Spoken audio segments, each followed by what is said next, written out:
Good morning, everybody. Welcome to Coffee Talk.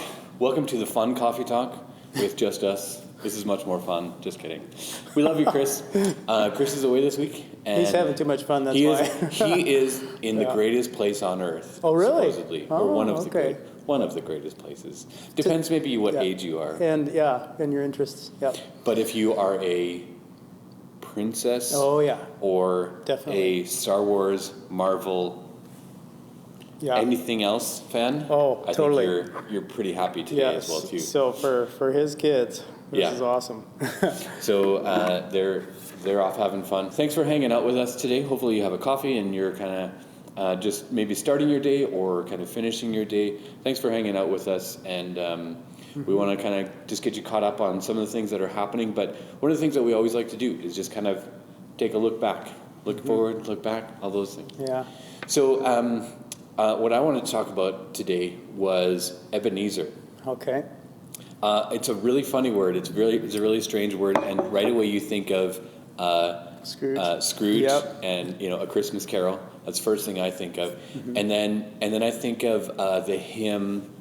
There's a hymn that talks about I raise my Ebeneezer, and I never understood that. Oh yeah, I didn't either. And then Ebenezer Baptist. Yep. That's one of the churches in Vancouver, one of our churches, Yeah, one of the NAV churches. And so it could be a really confusing word, but one way that it's quickly and easily and loosely translated is just kind of something that reminds you. So you remember when the Israelites went through the whole thing, and then they crossed the Jordan, I believe, and they got to the other side, and they set up this big rock pile. Yeah. Why on earth do we do that? And Joshua says, it's so that when your children and your children's children come back and they say, actually, why is that there? It's so that you can talk about it and be reminded of the faithfulness of God at this point, or what he did, or something like that. So there was a line that Jeff had, that you had, I'm talking to them and to you. There's a line that you had that was, Jesus found it necessary to work in this man's life, this demon-possessed man, in a Gentile area, in a place where the Jews really wouldn't go, and said to him, you stay there. And one of the only people that Jesus said to him, now go tell others, right? Just about everybody else he said, don't talk about it, don't say what I've done to you. But instead he said, go tell others. So it's almost like he asked him to kind of be a bit of a missionary, but one thing that you said was,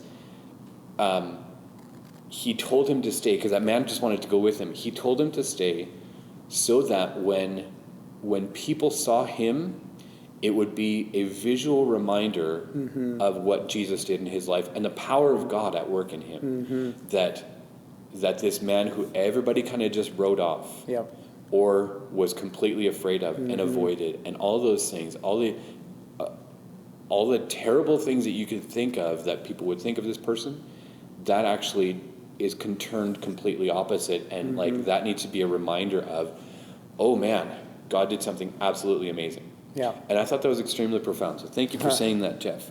But that's kind of maybe what I wanted us to just chat about, was just what's something in your life or in your life or in your life that serves as a bit of a visual reminder of the faithfulness and power of God. Because there's a lot of those times, I think sometimes when we're paying attention or whatever, where we've actually gone through maybe a deep water experience, or whatever, fill in the blank with whatever it is, but something where it really got your attention.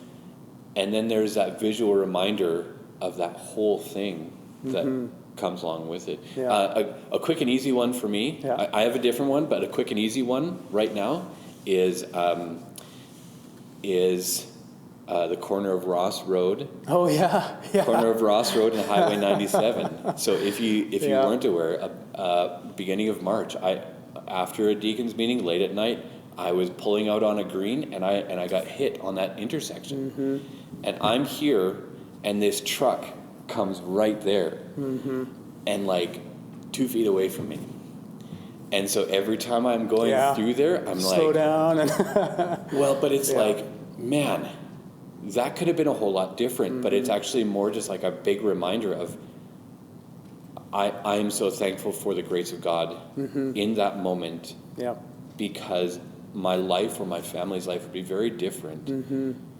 And not in a fear kind of way, but that's a visual reminder for me to just say, God, thank you. Thank you for your grace in that moment. And thank you for the reminder of your power at work in me. So that's a quick one for me. Okay, do you have one? Actually, that just brought to mind a whole bunch of quick ones. So I'll give a quick one and then a more serious one. So actually, it brought to mind all kinds of driving experiences, but especially I was like, oh, okay, driving experiences here in West Kelowna.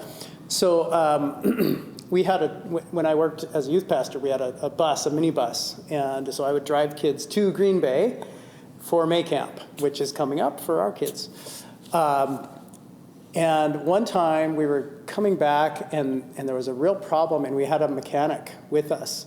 And so we stopped, and he went into Canadian Tire, he bought the tool needed, he came out, fixed the van, and we carried on. And it just reminded me of that experience, like, oh yeah, that was before I knew, the shopping areas and everything. I actually thought Canadian Tire was on the other side of the road, but it just was a reminder. And then another one was on the way to a camp. I hit a deer with the minibus too, so that comes to mind right away. Anyways, the serious one is something that I've shared actually before, but it was a beautiful gift that my wife gave to me. I think she recognized that I have a tendency to view God as kind of a judge. Like I grew up thinking God was mad at me. I was very aware of how sinful I was. Just that I thought about things I shouldn't. I said things I shouldn't. I was a Christian family, and so it wasn't like I was into all kinds of stuff that a lot of people talk about. But for me, I was just very aware, and I felt like God was mad at me for it, right? And Zephaniah 3:17, the Lord will looks over you with rejoicing and dances. Or one version even says something like dances over you, but sings over you. And I should actually know it, but I've read it in so many different versions I can't think of. But my wife made this kind of rock. Took a rock had a place that engraves rock. This nice rock and engraved that on there, and it's in the front. When you go up to my door, it's sitting right there. So that's just a wonderful reminder that God loves me. Like he really cares for, and he's not mad at me. That was taken out on Jesus. So that's a really good Ebenezer for me. Yeah. And it's funny how like even it sometimes has to be visual, right? Like the concept or the story from long ago, sometimes it kind of fades a little bit more, whereas that visual always kind of comes back to you, right? Like, okay, so a dumb thing, I actually remember one of my headlights flying off in that corner. So even when I see some junk at that corner, right? Or like a pile of rocks, right? A pile of rocks that we don't touch, we don't move it. Well, how come, right? And I think it's the opportunity for people to ask that question of you, right? And if, like even you said, your testimony is the most powerful story that God has given you, besides the gospel of Jesus Christ, which is the gospel of Jesus Christ. But your testimony and being able to say, here's an area where I saw Christ at work in me. Besides redeeming me from my sin, here's an amazing way that I can say God has saved me, or God has worked in me, or God showed his power, or something like that. And it kind of blows our mind. For us, especially with our kids, when Emerson was first born, there was a whole big ordeal with Alana in the hospital and stuff like that. And like, there's little reminders there of people who really stepped up and helped us through that moment. Like, that was huge. And then a couple of years later, we had a couple of miscarriages after Emerson. And that's why Charis, meaning at just the right time, Kairos, and it's that same word, at the fullness of time, God sent his son, right? And at just the right time, Karis came along, because we were really struggling through why we would have miscarriages after that. And it was so that we could be set up for just the right time. And even the weekend she was born, like, she was way overdue. And Elena was like, come on already. What else do we need to do? So her name is very significant. So it was almost like, this is too much for us to handle. And it was like God was saying, just a little longer. Do you trust me a little bit more? Here's a little bit more time.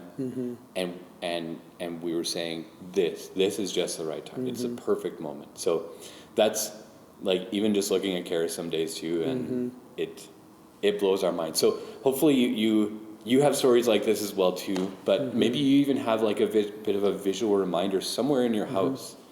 Some people would, like, put a rock at their front entry, or, I remember there was you'd tie a red string around under your your finger. little, right? Little red thing to just say, remember, right? Yeah.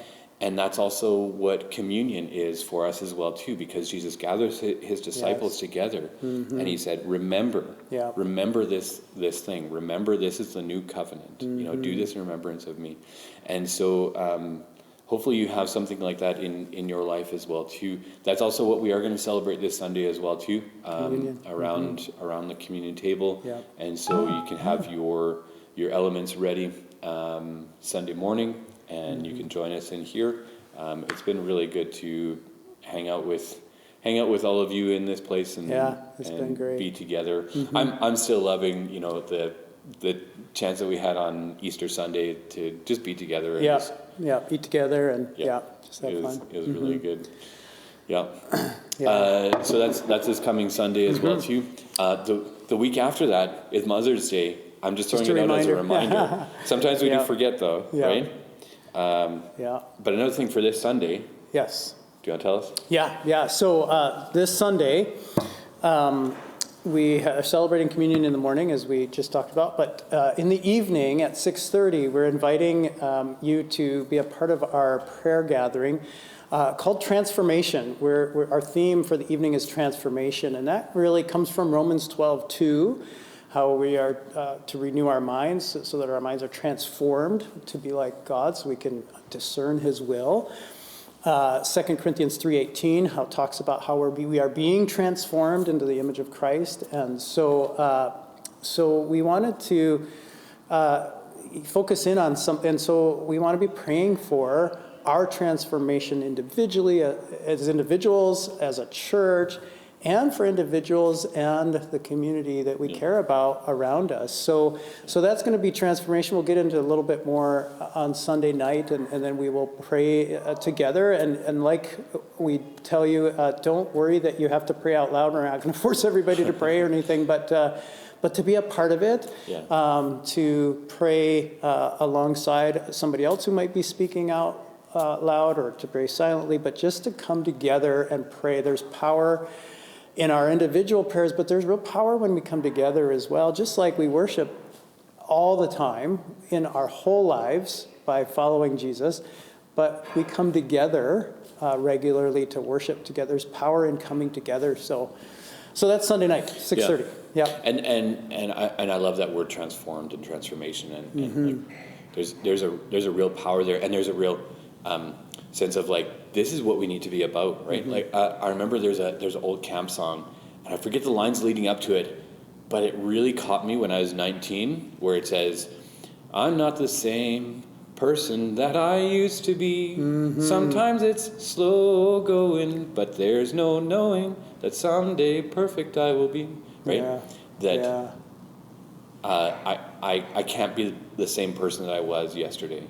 That Christ has to grow in me, realizing that I'm still a simple person, but there's got to be some kind of growth. I can't be the same that I was 10, 15, 20 years ago. As we're willing, there will be, because the Holy Spirit's doing it, right? Like it's both and. Like God works together with humans, and it's not just us, but it's not just him. It's together. It's amazing. So that's cool. Thank you for blessing us with that song. I changed keys halfway through. Did you? I did. Sorry. I didn't have my guitar. That's actually where I learned how to play guitar, was at camp as well too. Interesting. Oh. So that's this Sunday night, prayer night gathering at 6:30 p.m. here at the church, and please come and please let others know and join us as well too. Really good time together. We've had a few of these in the past couple months, and like we've had a bit of a break since the beginning of the new year, and so we want to get back on that. And so, anything else that you can think of? Thanks. I think that's enough for now. Thanks for hanging out with us. Hopefully you can remind us of maybe your Ebeneezer in the comments below in Facebook or on YouTube, and just let us know like something that God is really reminding you of His goodness and His grace and His power in your life, and that we can testify to that and talk about it to anybody that's around us. So hopefully you have a wonderful day, and we'll see you on Sunday.